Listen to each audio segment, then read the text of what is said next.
Arwin's Christmas Adventure, Part 1, A Christmas Story by Lola Lane, inspired by the digital artwork Santa Special. Arwin found that driving the Santa Special was more of an adventure than she had expected. The last thing Arwin wanted to do on Christmas Eve was work. She had planned on sleeping in, but she would get double time and she really needed the money. So when the dispatcher called her, she agreed to work. He told her to come to the garage early so she'd have time to look over her routing schedule. She got to the garage about an hour early. She had just closed her locker when she heard over the PA system, "Ms. Arwin Lane, please come to the dispatcher's office." She walked over to the office and the dispatcher was sitting at his desk. He had a frantic look on his face. "Ms. Lane," he said, "Buddy called in sick today and I need you to take over his route." He handed her a map and continued talking. "It's a very special route. You will be picking up the children at the North Orphanage and taking them to see Santa at Macy's downtown." "Oh, God, a bus full of sniveling brats," she thought. "Why do I have to do it?" she argued. "Bah, humbug." "You are the only one small enough that will fit in the suit," he said. "Suit? What suit?" she asked. From behind the desk he pulled out an elf costume. "Oh, my God, no," she gulped. "I have to wear that?" "Yes," he said, "even these." And he handed her 2 rubber ears and the costume. "Now go put them on." Reluctantly, she grabbed the costume and went to the changing room. She wasn't sure if even double time was worth this hassle. The costume fit her like a glove. It was surprisingly warm and comfortable. She felt a little tingle as she clipped the ears on.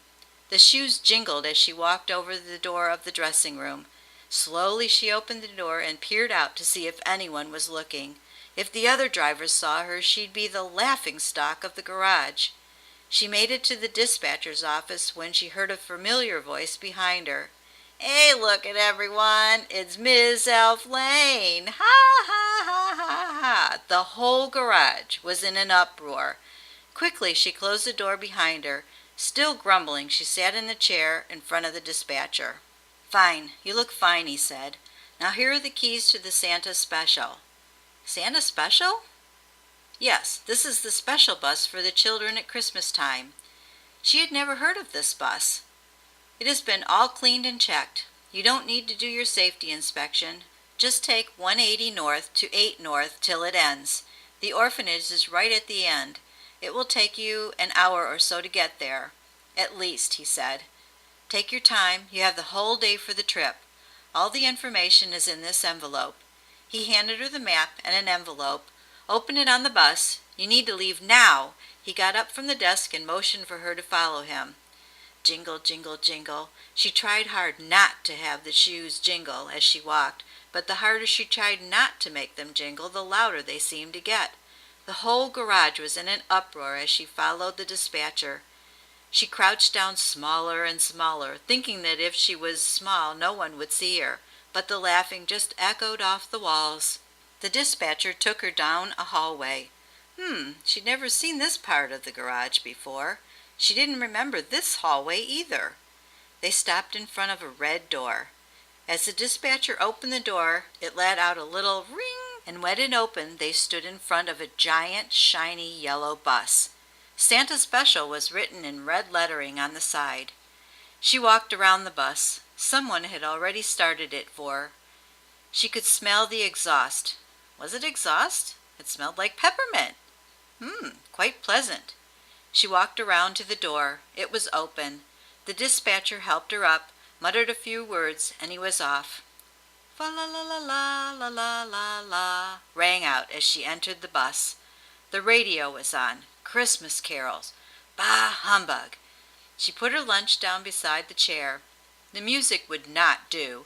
She tried to change the radio station, but all the stations were Christmas. She tried turning off the radio, but it would not turn off. "Great," she muttered, wishing she had brought her MP3 player. "The radio's broken," she yelled to the dispatcher as the red door closed behind him.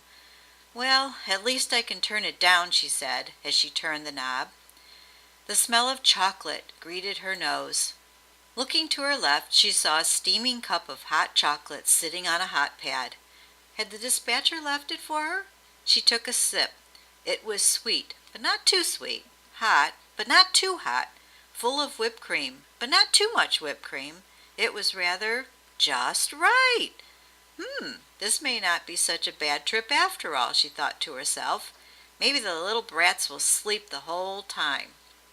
She opened the envelope the dispatcher gave her.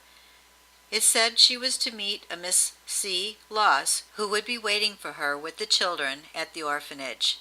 It said there would be a bonus for her at the end of the trip. A bonus? Wow! She hadn't figured on a bonus. Pulling the bus out of the garage, she noticed snow was starting to fall. Great! Snow, just what I need. The sun was just starting to come up in the distance. She quickly got on the interstate and headed north. She daydreamed what the bonus would be. Fa la la la la la la la la sang softly in her ears. She grumbled.